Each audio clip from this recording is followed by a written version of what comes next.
துணை முதலமைச்சர் உதயநிதி ஸ்டாலின் பிறந்தநாளை முன்னிட்டு கைத்தறி மற்றும் துணிநூல் துறை அமைச்சர், மாவட்ட கழக செயலாளர் காந்தி வழிகாட்டுதலின்படி நகர கழக அலுவலகம் அருகில் மற்றும் பழைய நகராட்சி அலுவலகம் எதிரில் கத்தியவாடி சந்திப்பில் கழக கொடி ஏற்றி பொதுமக்களுக்கு இனிப்புகள் வழங்கப்பட்டது.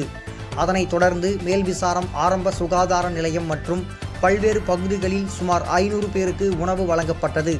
மேலும் நடுநிலைப்பள்ளி மற்றும் ஆரம்ப பள்ளிகளுக்கு போன்ற பல்வேறு பள்ளி மாணவ மாணவியர்களுக்கு நோட்டு புத்தகம் வழங்கப்பட்டனர். நகர பொறுப்பாளர் இமாஹியூன், நகரமன்ற தலைவர் பொறுப்பு குல்சர் அகமத் மற்றும் நகர அமைப்பு நிர்வாகிகள், மாவட்ட சிறுபான்மை நல உரிமை பிரிவு துணைத் தலைவர்கள் நபீஸ் அகமது ஆகியோர் கலந்து கொண்டு நோட்டு புத்தகம் மற்றும் உணவுகளை வழங்கினார்கள்.